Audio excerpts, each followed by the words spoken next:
Magandang araw mga tagapakinig. Ngayon ay masasaksihan natin ang pinakahihintay na kabanata ni Lee at Meng, ang araw ng kanilang kasal. Hindi lamang ito pagdiriwang ng pag-ibig, kundi ng pananampalataya, kapatawaran at panalangin na matagal nilang pinanatili. Si Meng nakatingin sa salamin, hawak ang bouquet, nagmuni-muni sa mga alaala nila ni Lee. Ang tagal-tagal na ang sabi na sa sarili. Mula pagkabata hanggang ngayon, heto na tayo.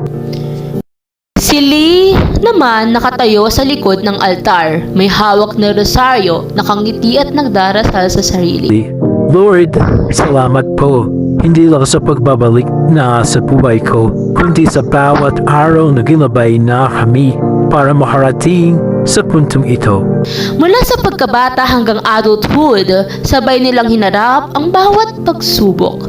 Ngayon, narito na sila sa simbahan, hindi bilang bata na natututo pa lang, kundi bilang dalawang pusong handang ipagpasalamat ang bawat araw. At dumating ang sandali na matagal nilang pinangarap. Ang bawat takbang ni Meng ay paalala ng mga dasal at pangarap nila noon. Ang simpleng tawa sa choir, ang mga panalangin sa altar at mga pag-asa na kanilang itinakda sa Diyos. Alagaan mo siya, Lee.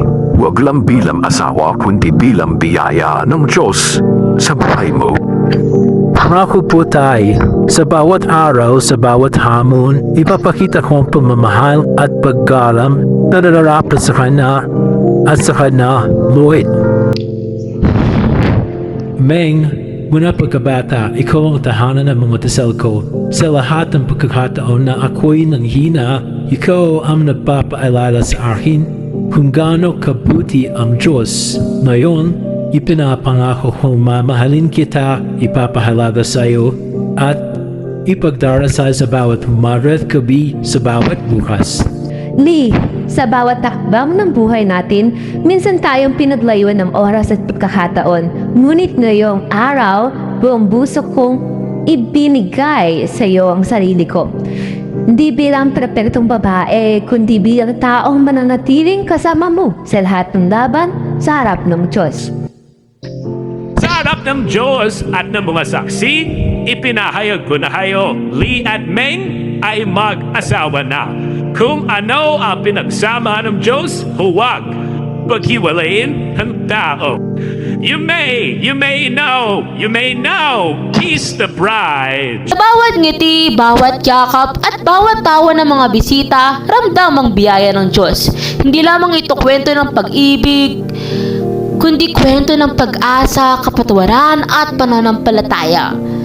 Ngayon, di ko na kailangan pang magdasal na sana bumalik ka dahil nandito ka sa tabi ko para sa habang buhay.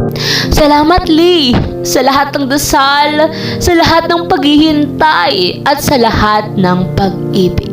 At dyan nagtatapos ang kabanata ng kasal ni Lee at Meng.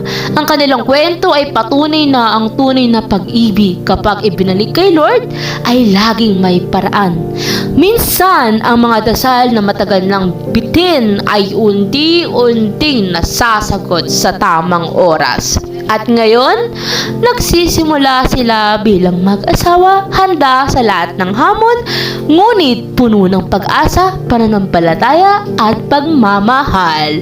Ako si Ate LJ at ito ang sa harap ng altar.